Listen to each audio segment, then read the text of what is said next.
and we'll go and walk in and go all the way around, and we're kicking up things, right? And you're kicking up. So you can actually see how the grass didn't burn, and you can even see they even still have their fire pit corner over there.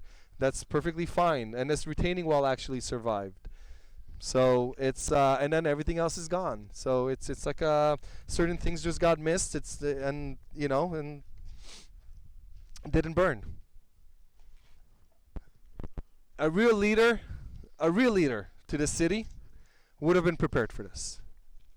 I as a contractor, when I heard that the winds and the fire and there's this chance, and they said it's a storm like no other, me, who usually doesn't panic, I'm the last person to panic with these things, because I said, you got firefighters, how many times, I said, I hope they're prepared for it. But the fact that you only had 2 planes, how? The fact that the firefighters were not ready for it, meaning that they were understaffed, and you were cutting their budgets, but then again, they cut their budgets. They cut the budgets in advance. In advance. Yeah. The budgets. I don't want to get into it because it's very political. But let's put it this way. There's a lot of homeless people who today are getting their food, but you got 6,000 people here now who don't have homes because budgets went to feed them instead of taking care of the community first. I believe that our community is family. We pay our taxes, we pay our money, we do everything. You need to take care of us first. You don't cut our budgets first. We need to be replenished, and from us, what's left over goes to the others. That's what goes to help. That's what goes to aid. But the taxpayers should be protected. But the taxpayers need to be protected. Yeah. The Palisades gives this city $550 million a year in taxes. Do they deserve this? We pay our linkage fees for every dollar if a house was every house that came here today and it was a new construction paid a $15 a square foot premium to the city to pay for linkage fees. What is that? To pay for low income housing. So they have money to take towards low income housing, to pay towards the homeless to have a place to live, right? Guess what? Are you going to bring that money back to the Palisades because now they're homeless?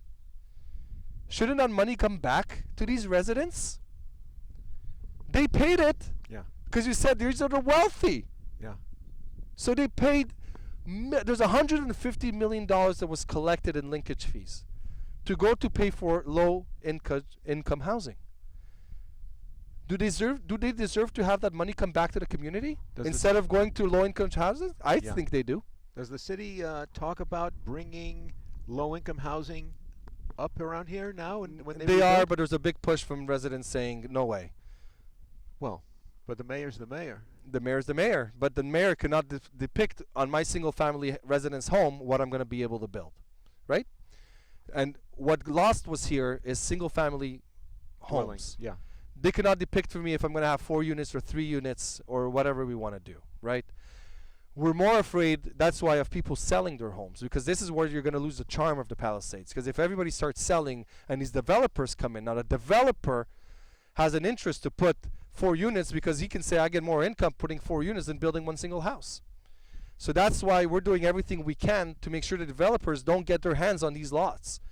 And that's why we're working so hard to make sure that, to tell people, wait, relax, breathe. Don't be pressured. Don't let people pressure you to think that you cannot rebuild, because you can.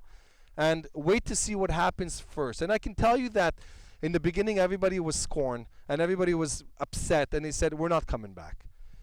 But with the weeks that went by and everything, now you're kind of hearing the other way around saying we are rebuilding. We are coming back. And we've made a decision to rebuild. And I'm happy to hear that. I'm hearing 80% are coming back. That's what I'm hearing. And I wish and I pray, and I honestly pray that's 100%. It won't be 100, but I hope that the number is going to go way above. I hope it's going to be in the 90s.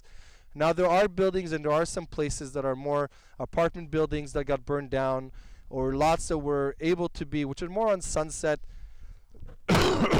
Yes, I think they'll be able to do some more and to build more units into those and to give an advantage for low-income housing. But reality is, where we're standing here, don't count on it. These are going to be single-family residences forever. They're not going to be building multi-units on these properties. You're not going to find an apartment building right in front of me right now. Because wouldn't that reduce the value of the neighborhood? Of course. Yeah. Of course. And this is not and people are not looking for that. I can tell you that. But maybe not on this street, but might they build it down towards where? So like I said, more on Sunset and so Yeah, forth. But yeah. all the alphabets and everything you're going to see, all the homes that burnt, most of them are single-family residence homes, not apartments, not on Sunset. These are single-family residence homes that burnt down. So for the most part, people are not looking to build 3 to 4 units on them or anything like that. And if you ask me, they're not going to sell.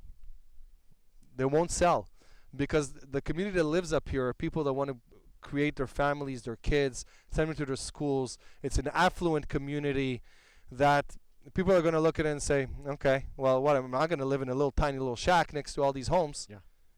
So I don't think it's going to work. I really don't think it's going to work.